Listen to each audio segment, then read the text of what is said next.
Hey everybody, welcome back to the JoBlo Movie Show Podcast. Hi, Paul. Hi, Paul. You're like a little annoying kid in the background. Wait your turn. Hi, Paul. Oh, it sounds more like Batman now. Yeah. Well, that was on purpose, you know. So this week, and in order to be a little more concise with your time and with ours, we're going to have a special all Batman episode. We're just going to talk about. Whoa! Wait a second. I thought this was our all Miami Vice episode. That. Oh, come on! I'm wearing my pastels. I got my loafers on. Fuck. Yeah, but I got my Phil Collins all queued up. It's just another Wednesday, Batman, so why wouldn't you? What the hell am I gonna say about Batman? Man. So we're going to talk about Batman. Specifically, we're going to have a nice little discussion here about who we think, or not just who we think, but who are some genuinely realistic and good choices to direct. I have many thoughts Ben on Affleck's this. Batman, now that he has vacated the director's chair. And Chris Bumbray is taking bets that he will vacate the role entirely. I don't see that happening, but I don't want it to happen, but I think it will happen. I don't think so. I don't think so, but hey, I've been wrong about a few things. Not many. Just that one time that Captain Crunch cereal was definitely expired. Other than that, I'm pretty much always right. And the pooping afterwards. Oh boy, you paid the price. With your bum. Stupid. So to catch up with everybody before we get started here, in case, you want to know what's going on in everybody's life, Chris has done absolutely nothing this week. Sean? Nothing this week? What are you talking about? I slaved for you. I've slaved for JoBlo all week long. You know what I did? Monday morning, first thing, I went to see a little movie called John Wick Chapter 2. Tough life. And I had to go and teach right afterwards. And then I had an hour and a half off between classes. And instead of chilling, having a biscuit and a donut and coffee, I recorded my video interview, my video review of it, and my written review of it. And I got them all up in 90 minutes flat. With Sean Wist's able help as an editor. Editing machine. Hey, that's what I've been doing. Just sitting at a fucking computer, clicking the mouse 11 billion times. Well, we've been on adventures. That's right. That's so funny. I was busy hanging out in Austin, Texas at the Alita Battle Angel movie set, and I literally could say nothing more than that. So there it is. It's a movie. It's a movie directed by Robert Rodriguez, based on the script by James Cameron, coming to a theater near you in 2018. And I can't say shit. Can't give you my impressions. I can't say anything, but I was there. Did you have a taco while you were in Texas? I didn't have a taco. I went to I don't know what's wrong with this guy. place called Bangers on Rainy Street. I think it's called Bangers. Bangers on Rainy Street. Oh my! It's all like like Bangers. They really do things different like in Bangers Texas, and Mash. It was like one of the few places that was open in the afternoon, but it was pretty good. If you follow me on Instagram, you can see pictures of my fucking food. It'd be great. Make your life so much more fulfilling. All I saw was that you liked a restaurant so much you wanted to get their logo tattooed on your body. No, it was on their idea. menu. On the menu, it said, if you love us, you can get our logo tattooed for free. I was like, what the fuck? I'd never seen that before. That was crazy. So where'd you get it? I didn't. Jesus. I mean, he got on the small of his back. It was good, but it wasn't like, oh fuck, like I need this tattooed on my tongue. Yeah. For life. Oh, nice. The way he got it on the small of his back, it's when the sweat builds up and drops into that small, it magnifies the image. It makes a pool. So you really want to go to that restaurant. It makes a little pool when I'm balancing a solo cup and twerking in the living room. So it's quite a sight. It really is. Just YouTube it. So what Batman theme are we going to use to go into it? From which Batman movie? What are we going to do? Are we going to use some Hans Zimmer? Are we going to use Danny Elfman? Sean, surprise us. Or are we going to use Batman? You see, this is why I started the timer, Chris. This is why I started the timer. You shut the fuck up. All right. Yes, Dad. Good boy. So anyways, let's get into it. So a lot of people are kind of in an uproar over Affleck leaving Batman.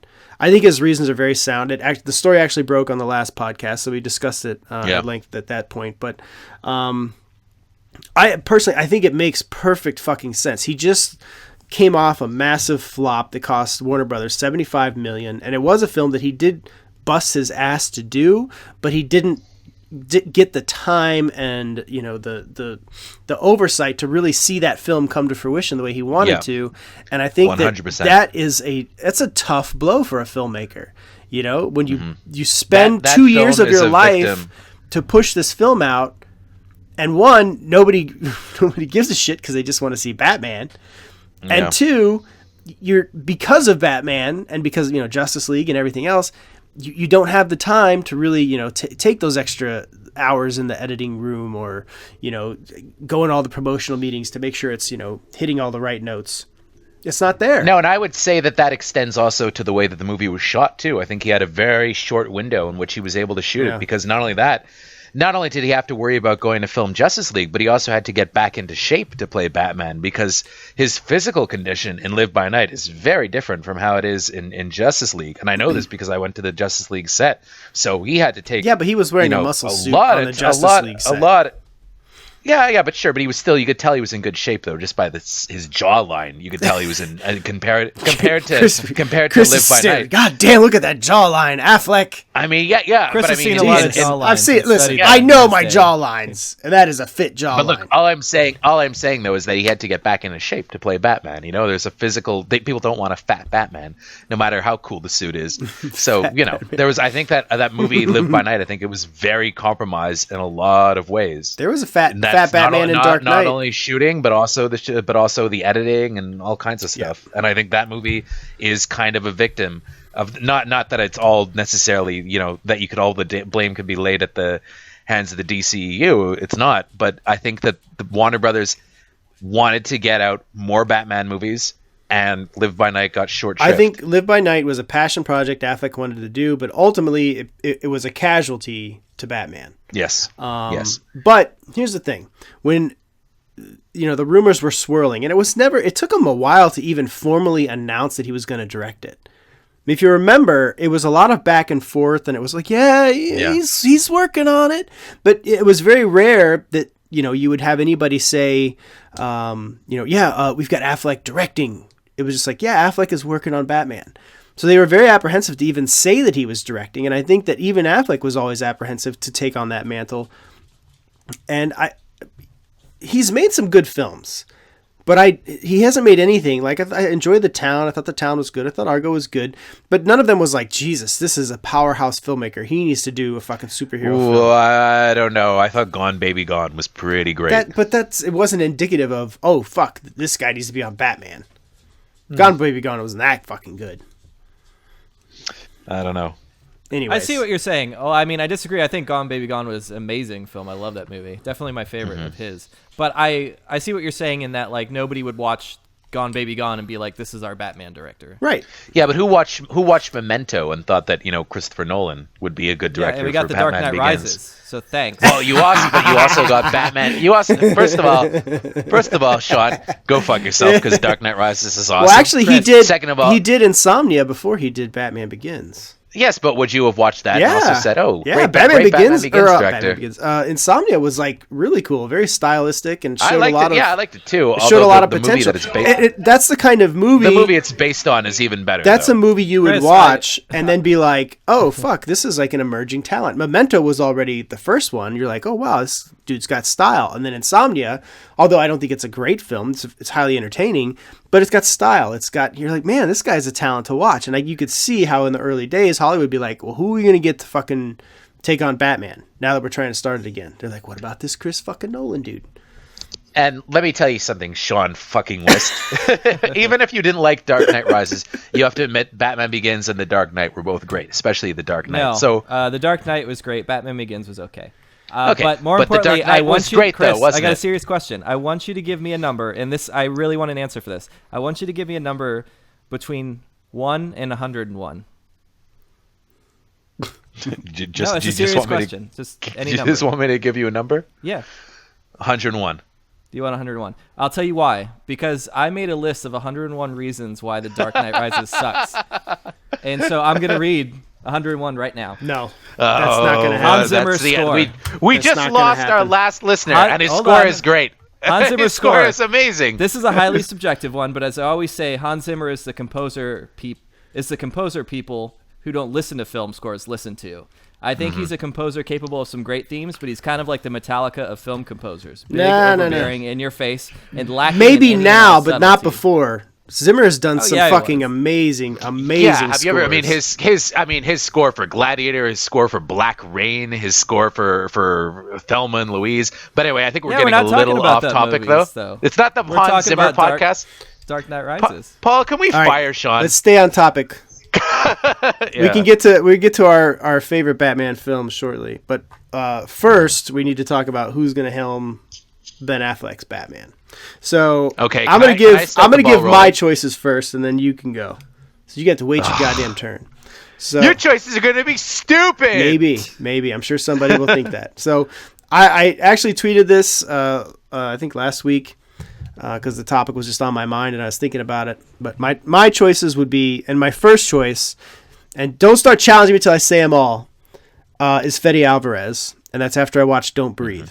I think he would be the perfect guy to tackle the subject material. He's got style. He's got fucking intensity. He's got everything that I think a great Batman film needs. Jeremy Saulnier, who did Green Room and Blue Ruin, I think would be awesome as well. He's got that darkness. He's also got style. He also just signed on to another movie though, so that he's doing. Yeah, I know he's going to do, so but I doubt he would do it. I think he could be lured away. Yeah. David Fincher, I think, is the dark horse, but I think obviously he's the more refined version, I think, of both Fede and Jeremy. That would be kind of like a happen, dream. Though. I mean, he was willing to do World War Z, and apparently too, still so wants to, but I don't know. We'll see what happens. The other one who I really like that's very similar, and all of these guys are similar in that sense, is Gore Verbinski. A lot of people say, "Oh no, he fucked up Lone Ranger." It's like, well, maybe you should watch Lone Ranger. 3 hours long. It would be 3 hours long. But Gore, and have you've seen Cure, right? Yes, okay. yes. I mean, I have no problem with that. I mean, he could do a good job. Has got the style and like He does. I think he could really bring something new to the Batman world that also falls in line with what you expect. So I think, and he's got some major chops. I'll agree with you there. Absolutely. He does. So, and then my last choice is kind of, I guess, maybe somewhat obvious, would be Tim Miller, who did Deadpool. I know that's probably, oh, fuck you, no way he could do it, but he's not doing anything else right now other than, like, dabbling his hand in a couple other projects. And I know that he's talking about doing his own stuff, and he's kind of soured by the Deadpool experience, but this is Batman. This is a huge character, and Tim Miller definitely has some skills that he could put to use there. So I think that he would be a viable option, and I think that probably if you snuck into any boardroom, if you're a fly on the wall in Warner Brothers, I would not be surprised if his name is on a sheet of paper as they discuss it. So those are my choices. Legitimate choices. I think any one of them could handle it. Can I give you mine? Yes. Okay. No, fuck you. Sean, you go. Just kidding. I have two choices. I have two choices that would never, ever happen, but I think would both be awesome. Let's hear them. Well, one is Michael Mann, because The Dark Knight we already saw that version. Basically a love letter to Michael Mann, and I'd like to see what the real deal did after Black for Cat. Batman. Although no. I don't think he'd ever do it, though. That's also a thing. I can't see him directing a superhero movie, but I don't know. There's something about Michael Mann, Batman, and Ben Affleck together that would be really cool. My other dark horse choice, who also would never do it, is George Miller. I was just going to say that. I think George Miller... He was going to do Justice. Right. Yeah, he was going to do Justice League at one point, and I don't know. I mean, he's also in the Warner Brothers family kind of thing, and if anybody could bring real energy to the franchise and a really interesting look and a totally different flavor than what's being done now, George Miller is your guy. I would be totally down for that, doubt. but again, I agree with you. I think it's like a fucking... But I mean, we know that he has been interested before, same as Darren Aronofsky, who could potentially be a candidate, but he seems like he gets cold feet at the last minute, obviously, because he was going to do the Wolverine, and then he was going to do Batman Year One, or vice versa, in that order, and then he opted to do his own stuff. So I wouldn't be surprised if his name is on the table again, but getting him to commit seems to be the difficult task. So getting into more realistic choices, though, one that I think would be a great choice would be Taylor Sheridan. Having just seen Wind River at Sundance, you know, Taylor Sheridan, he wrote Sicario and he wrote Hell or High Water. That's a pretty big gig. It is a pretty big gig, but, you know, Wind River is a pretty large scale action movie, though. I mean, I saw that at Sundance, and that, you know, it's being sold as more of a thriller, but the last half hour of the movie is pretty much wall to wall action, and the action scenes are huge and really well done. There's the kind of action, like, iconic character that he turned Jeremy Renner into towards the end is really impressive. And I dare anybody to watch the last action scene in Wind River, which nobody's seen yet, obviously, because it hasn't come out, and it probably won't come out until the summertime. People will watch Wind River and they'll be saying, oh, yeah, Taylor Sheridan, he'd be amazing doing a big franchise movie. So I think he could be a cool Batman director. The only thing is, if he did it, I would also want him to write the script. Yeah, that's not going to happen. Yeah, that is, and I don't think they'd give him and that's another consideration for whoever directs is they've got to be a collaborative personality that will mesh with Affleck and with Jeff Johns and with the studio system. So there's a lot of check marks to be hit there. So each one of these guys, I mean, that we're talking about, you know, certainly have a lot to contend with if they were to take on the project. Now, it's also worth noting that some of the trades and some Forbes articles just running off at the mouth and people were taking it as like fact that Matt Reeves was in contention. He'd be okay. I think he'd be kind of a middle of the road director. That was my feeling. I was like, well, could he handle a big budget film? Sure. Is there anything about the Apes films that he's done that really is just like, oh, this is a guy for Batman? Not really. You know who my dark horse candidate would be, though? And this is a controversial one, and this is one that everybody's going to be fucking angry with me. Dark horse. No, the one that this is the real dark horse. If I was going to choose a Batman director tomorrow, the one that would make the most sense to me would be Zack Snyder. Yeah, I mean, I think Snyder could do it. The problem is I think he could too. I mean, the best part of Batman vs Superman is the Batman warehouse scene.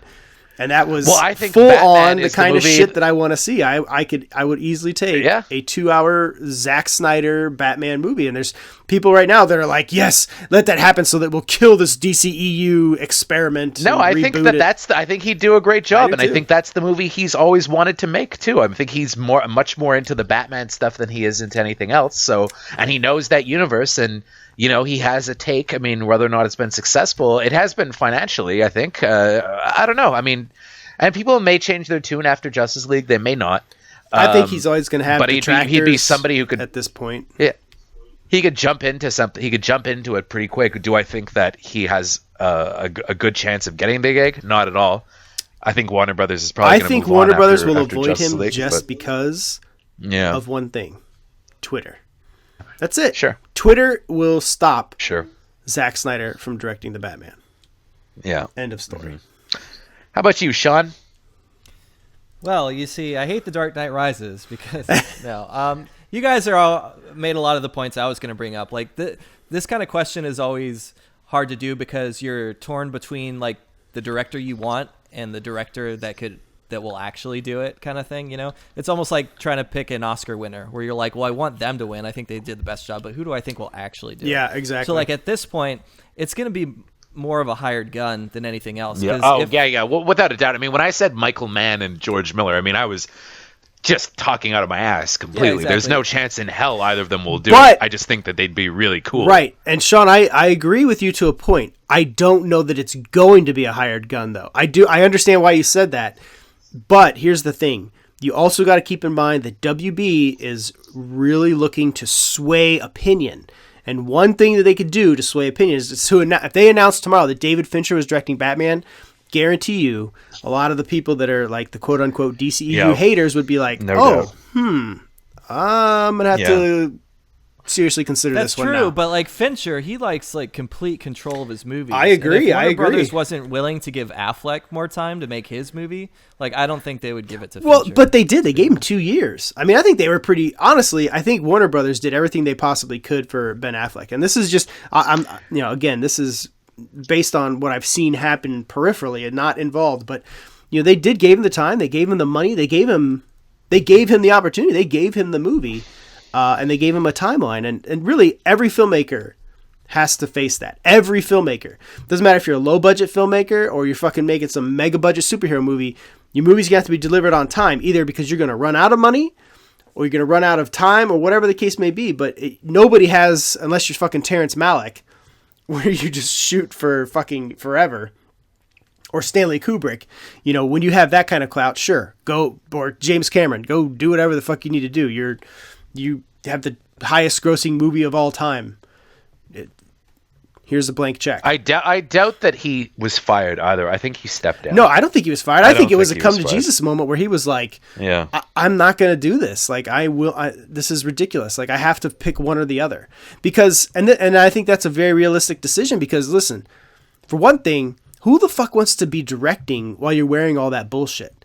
That stuff's not comfortable, for one. And I know that may sound kind of silly, but think about it. You're trying to focus. You're trying to perform. You're trying to be like this iconic, badass superhero. And then you got to stop and you got to think about the setup and the scene and the sequence and all this shit.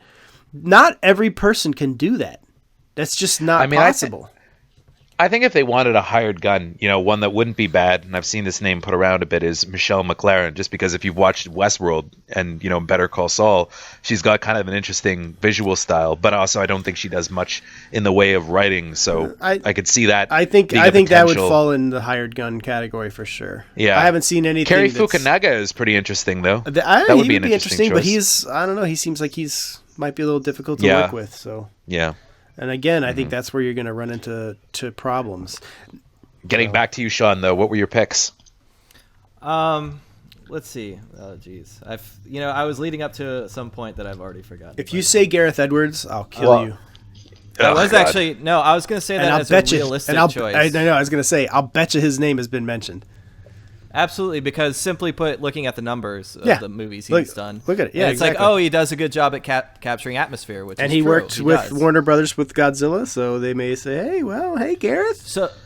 So that would be my realistic choice for like the hired gun. But you guys already mentioned the names that were kind of on my wish list. Like, obviously, it wouldn't happen, but like George Miller would be great because you could almost look like Mad Max as kind of a Batman character in a different universe. He says very little, he does very much. That's kind of what we want from Batman. Or, Paul, you nailed it right on the head. I'm very curious to see what Fede Alvarez does with that Girl with the Dragon Tattoo movie, because I love his horror films, and I think stylistically he's fantastic. I don't think he's quite there with characters, but like, well, I think he would get the help from Johns and Affleck on that front, but like just for watching Don't Breathe, like the beats, the editing, like the camera work, everything, like the pacing, I was like, and it was dark as fuck, but it was like light enough that you caught everything, and I was just very, very impressed. And what I thought was going to be a fairly like standard thriller story, I mean, it had all those beats, and I think he would be amazing on Batman. You guys mentioned Gareth Edwards. You know who would be cool, though, would be Gareth Evans. Oh, but he's another guy I think who's probably out doing his own thing. That would be amazing. It would never happen, but yeah. And I don't think Zack Snyder is out of the picture either. Like, if they really need to get someone, it's like Twitter didn't stop him from directing Justice League. Yeah. So I think they would just have to deal with the backlash, and I think that they're probably thinking, if we can't avoid that, let's do that. But the other thing is, the backlash against Snyder has created, just almost like the political environment, has created Zack Snyder as almost like a godlike hero amongst a lot of fans. So I think that you may have many detractors, but you're going to have probably just as much support on the other side. It's true. You know who might be a cool choice? I don't think he'd do it again, but Sam Mendes. No, get the fuck out of here. I don't know, because I mean, even though I didn't like Spectre very much, I mean, it had some really cool set pieces though. Like the beginning, the teaser is really cool with the continuous shot. I don't know. I mean, I think he could definitely direct the hell out of an action scene. So I don't know. And I think he might bring the performances up to another level too that you couldn't get. I mean, the problem with Spectre is the script was garbage. Absolutely. But if he had had though a better script, I think he was wholly dependent on that. And he had a good one with Skyfall, more or less. So I don't know if he had a decent script. The problem with the Batman is I don't like the idea of them tying it in too much with the Justice League. I mean, I don't know. I'd kind of like to see it if they took a step back and did, something before all the Superman shit started happening, and maybe Death in the Family, something like that. That's that's the story that I really want to see, and that's what I was. Yeah. And this was from years ago. Was the scoop that I had was that's the direction they're headed, but yeah. I mean, they've probably gone through so many iterations at this point. Just do a Batman Joker movie. Just do the one the fans want to see. Batman versus Joker. Batman versus Joker. Death in the Family. Not necessarily Jared Leto, but they've already got Deathstroke cast, and they've got him involved. So yeah, do you need that though? I mean, no. But I think that, or he could be a sidekick of the villain. I think they could work him in. And for gamers, like the best incarnation of Batman storytelling I've ever seen is the Arkham games. Which, of course, the final one does do a riff on A Death in the Family as well. But I would love to see something like that. If you're not familiar, like the first game, Arkham Asylum, it's just like Batman is trapped in Arkham Asylum trying to fight his way out, get through all the criminals that are holding him there. It's just like that kind of overnight film. That's that's a Gareth Evans movie right there, then. Yeah, see. That'd be where it would fit, but... That'd be really cool if they did something like that, though. I mean, it's almost, why not just go back to the drawing board? It depends how much they've put into pre-production already. I guess I'm assuming that they've put a lot in, though. Whomever they hire probably has a script that's been locked, and they're saying, this is the movie we want to make, and this is the movie we've decided that we're going to make, and that we've budgeted. So, like you said, it is probably going to be a hired gun. Yeah. I mean, I would not be surprised if it was Gareth Edwards. Honestly, I think, and I've said that before too. I think Gareth Edwards would be. He's got to be a choice they're thinking about because, I mean, just as Sean said, look at the Tony numbers. Gilroy, or even Tony Gilroy. Ugh, come on, stop it. Here's my thing. My final thoughts for me on who should direct is, I want somebody that has style and energy. And that's pretty much what based my choices with Saulnier, Alvarez, Miller, Fincher, and Verbinski.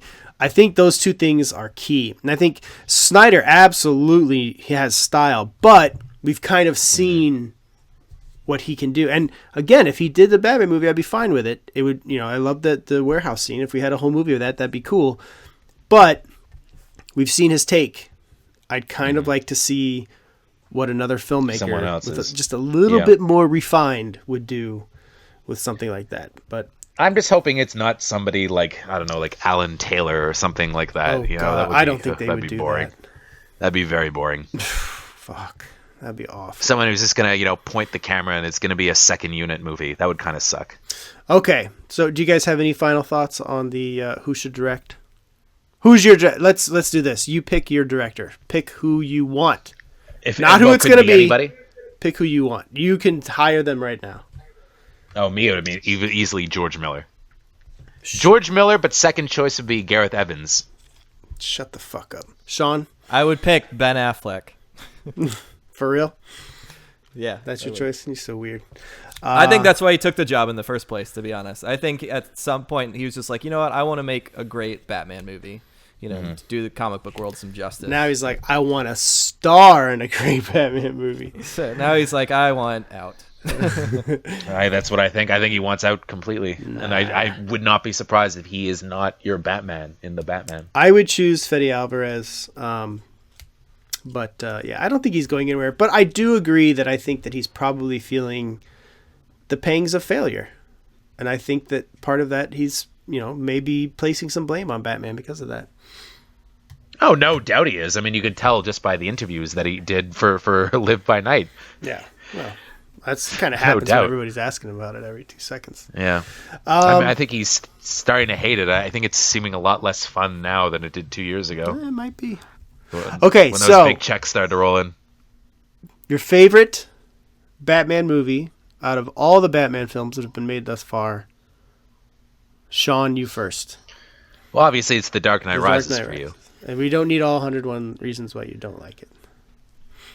Really? Because I got them. Actually, it's a toss-up between two. I'm going to go with Batman Returns, actually, because I grew up with that one. Interesting choice. Interesting. That was Tim Burton in his heyday. You know, Michael Keaton was a good Batman.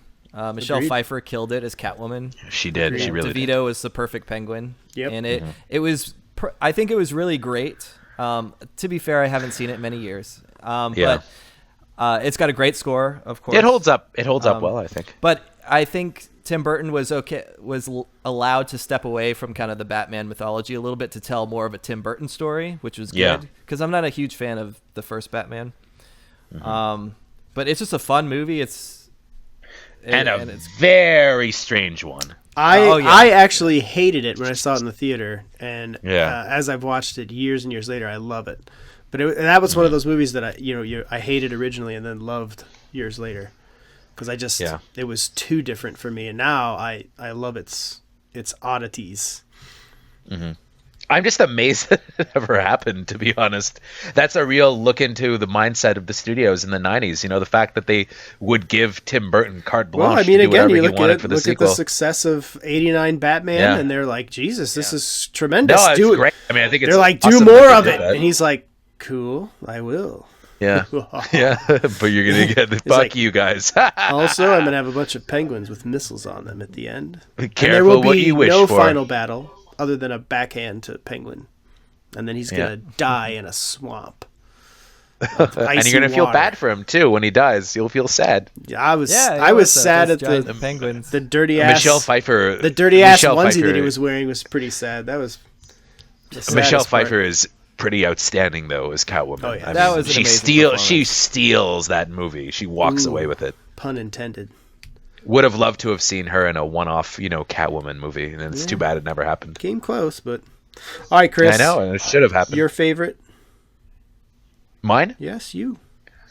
It depends. It's a real toss-up for me between The Dark Knight and the '89 Batman, and I guess I'm going to say the '89 Batman just because it was the movie that I grew up with as a kid, right? Like, it was one that really kind of did a lot for me as a child, and I just have such vivid memories of it. I watched it again recently, and I think it holds up very well. It is definitely a product of its time, though, just down to the Prince music and everything. I still think that Michael Keaton is the best Batman ever. I like him more than Christian Bale. I like him more than Ben Affleck. I think he was just, I liked the duality that he brought to the role, right? As Bruce Wayne, he had this kind of haunted quality a little bit, but also kind of a real, you bought him in that role. But then when he was Batman, just like the blankness of the character, that it was almost like, he had a split personality and that he was half insane. Yeah. And I really like that. I mean, to me, that felt, and I loved the comic books too when I was a kid. It really felt authentic. And I think he brought this kind of method, like, commitment to the role that I think has never been equaled. I don't know if it's been equaled in any superhero movie, to be honest. Except for George Clooney. Oh, God. But I just think it's probably best superhero performances ever, though, is Michael Keaton in the original Batman. And I love Jack Nicholson as well. I mean, he chews the scenery. I think stylistically it's an audacious movie. I think the score by Danny Elfman is easily the best thing that he's ever done. I love that theme. It still gives me goosebumps. Yeah. That said, though, I also, will look at Dark Knight and really respect it for what, Nolan did. And that also is a terrific movie with an amazing performance by Heath Ledger as Joker. But I would have to give the slight edge to the original Batman from '89.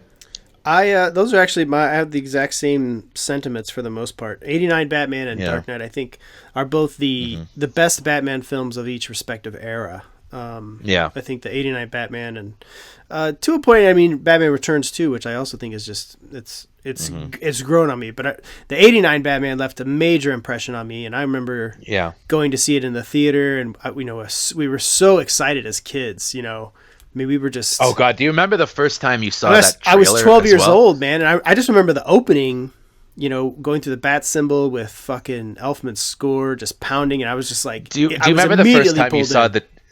Do you remember the first time you saw the trailer though for Batman? Yeah, it's like holy shit. Wow, yeah. And it's that is a really well cut trailer too, without any music or anything until the very end, where it's the Joker, winged freak terrorizes. Wait till they get a load of me. And then you just hear like the Batman theme coming up. Da-na-na-na-na. And then he turns around and you hear the Joker's laugh and the Batman's face is all cut up. I mean, that makes you really like, wow, this is going to be crazy. Yeah. I was 7 years old when that movie came out, and it just had such an impact on me.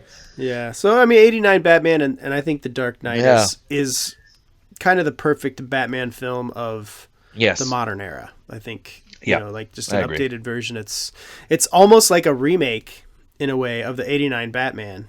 Kind of. In a just kind of like an updated version of that with a new style, a little more grounded style, but it captures that essence. And I agree with you about Keaton as well. I think Keaton is definitely the best out of them all. I think Bale is, close second. And I think Affleck just hasn't had a chance to prove himself yet. I mean, he was, sharing the screen with a lot of motherfuckers in BVS. So he dream project time though. You know what? My dream Batman movie would be The Dark Knight Returns, starring Michael Keaton as Batman. I mean, we kind of got shades of that in BVS. I'm kind of tired of the love affair with Dark Knight Returns. It is a great miniseries. It's a great comic, but it's like, let's give it a rest. We have the 2-part animated film. We've got the shades of it in all of the Batman films. Enough. Well, I don't know. It would be cool if they did Death in the Family. Death in the Family, I would love to see. That would just, I mean, that's kind of the obvious perfect choice to go with. And the setup is there. I'd love to see it happen. So, I've never been able to really pick like a Batman because I tie it too much to the movies they're in. Sure. Because somebody's asked me like my favorite Batman, and I just think of the movies, of course. Yeah. So it's like, I mean, Affleck was, great. People love Affleck as Batman. So do I. But like, I didn't care for the movie. So of course it doesn't come to mind. Yeah. I think that kind of dampens it too, is that, because I don't love BVS. I like it. There's aspects of it that I love. There's parts that I love, but as a whole, I'm not in love with it. But I do think he's a really good Batman, though. Yeah, I mean, he's got he's got the right intensity for it, and he just needs honestly, he needed. I feel like the Batman movie should have been made before Batman vs Superman. It should have happened that way. Oh, no doubt. So, the only way that BVS really could have worked is if Christian Bale was playing Batman and you had that kind of continuity. I doubt it would have ever happened, but I think they tried. Oh, definitely, they tried. Yeah. Yeah. Would they offer him like, I forgot the number? Was it like 20 million or something? It was a lot of money. Yeah. It was a lot. All right. All the lights he could trash. So I guess we'll see if whatever Affleck's Batman movie comes to be, whoever directs it, how it will stack up with the rest. But I saw another Batman movie this week. Yes, you did. Tell us all about it, Christopher. I saw the Lego Batman movie, and I have a confession to make. I actually never saw the Lego movie. Really? Sorry, guys. Never got around to it. I got a screener for it. I just never got around to watching it. But everybody tells me it was a lot of fun. I've seen it numerous times. I really enjoyed the Lego Batman movie. I mean, it wasn't perfect. It goes on a little too long. Oh, somebody told me a bad critic the other day because I said A Cure for Wellness was too long, as if a movie being too long is not a valid criticism. That movie should always be as long as they can be for character development, with something I really don't agree with. Anyway, I mean, Lego Batman is really fun. It's a one-joke premise that's stretched kind of thin. Will Arnett voices Batman, as this kind of an insufferable lout. Right. But that's the joke of it, I think. But what's really cool about it is that I don't think it was made for kids at all. I mean, it's a kid-friendly movie. There's nothing objectionable in it. You could take any kid to see it, and there's nothing wrong with it. But it really feels like it was aimed at fanboys, because there's so many nods and kind of they poke fun at all the different Batman movies, right? I mean, at one point, Will Arnett says, "You want to get nuts? Let's get nuts." And there's a part where Alfred goes to see Batman and he's depressed. And he goes, "Oh, I don't know. I've been worried about you before." And he goes, "What do you mean?" And he goes, "Well, there was that time in 2015, and it cuts to in 2016, and it cuts to like a Lego version of Batman versus Superman." And he goes, "Then there was that time in 2012, and they cut to like a Lego version of Dark Knight Rises." And he goes, "Oh, and then back in 2008," and he goes all the way back to and he goes, "And then that weird one in 1966," and they just cut to like the Batman doing the Bat scene. That's funny. And there's a lot of nods to that, and there's also they poke a lot of fun at the DCEU. Like there's this one part where Killer Croc blows something up, and he goes, "Yay! I finally got to do something." And then in another part, Barbara Gordon is like, "We should just release all these criminals and get them to help us." And he's like, "Let make criminals be heroes? That's a stupid idea." That's funny. There are a lot of nods at kind of the other movies, and then. But it's funny. Even there's even kind of winks at the Justice League and at Green Lantern being in the Justice League, and Channing Tatum voices Superman, which is pretty funny. I don't want to spoil it too much, but the last quarter of the movie is really good because they find a way to exploit all of the classic villains that Warner Brothers owns the rights to. From Sauron to Godzilla to King Kong to who's the bad guy from Harry Potter? Voldemort. Voldemort. To the Gremlins, they all get worked in somehow, and it's pretty cool the way that they did that. And that to me is what you should do if you're doing an animated movie, where kind of the sky's the limit as far as your imagination can go. Throw everybody in there, and I thought that was really cool. So it had a lot of creativity to it, and I had a really good time with it. Nice.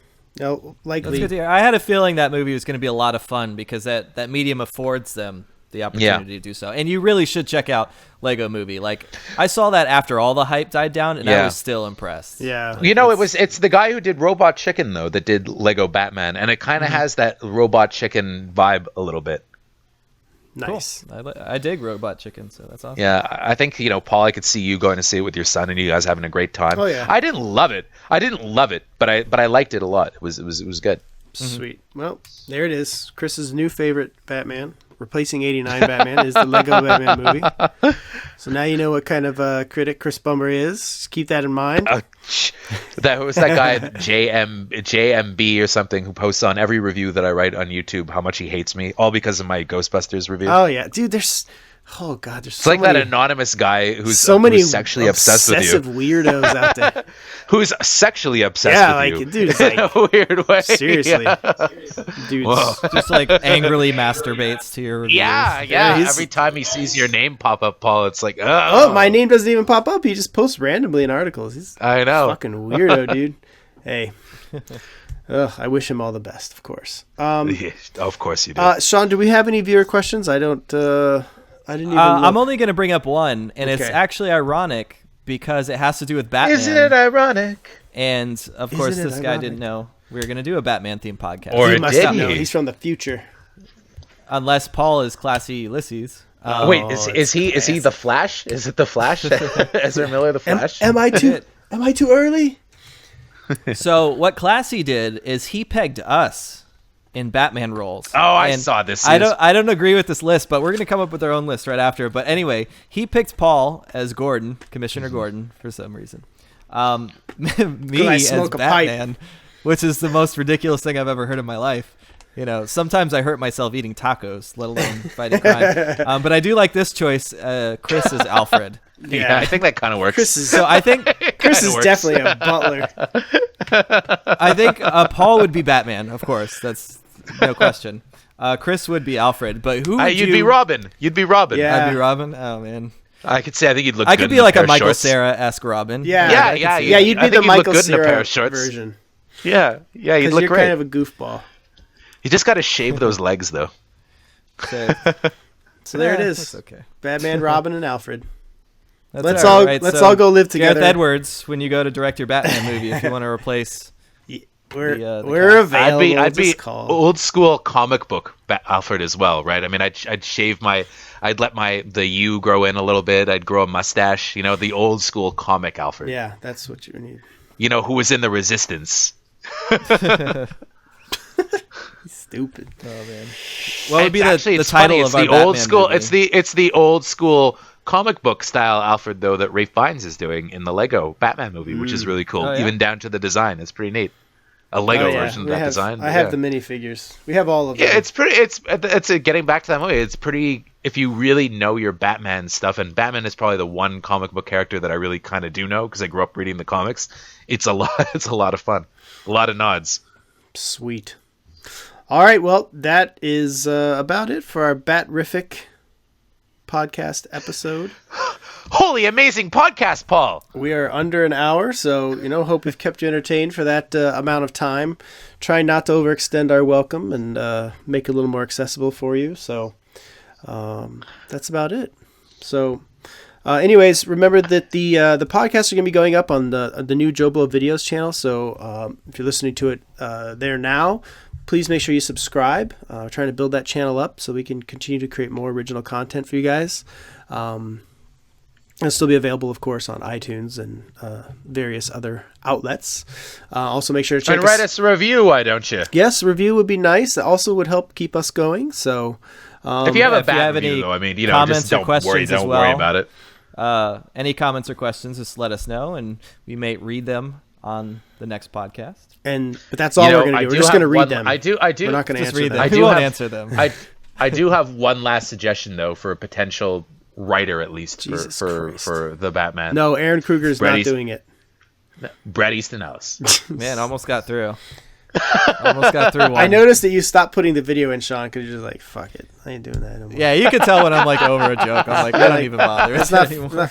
Maybe that's a Canadian thing, just to beat the dead horse of the joke. You better come up with some new material, Bumbray. You fucking hear me? Should I stop talking about Don Johnson as well? Yes. Tell us. You couldn't stop that if you tried. Yeah, Come on. Yeah. We know that that's an affliction you have to deal with. An affliction? You stupid. We're really done now. You stupid. Anyways, thank you for joining us. Please check us out at JoBlo.com where you can get all your news, reviews, interviews, exclusives, and more.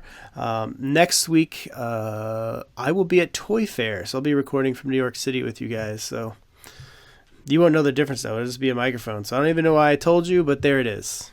You just wanted to let everybody know you're a jet setter. Ugh. And how exciting your life is. Ain't that exciting. All right. Thanks again for joining us, and thank you for your efforts. Thank you for your effort. Thank you for your efforts.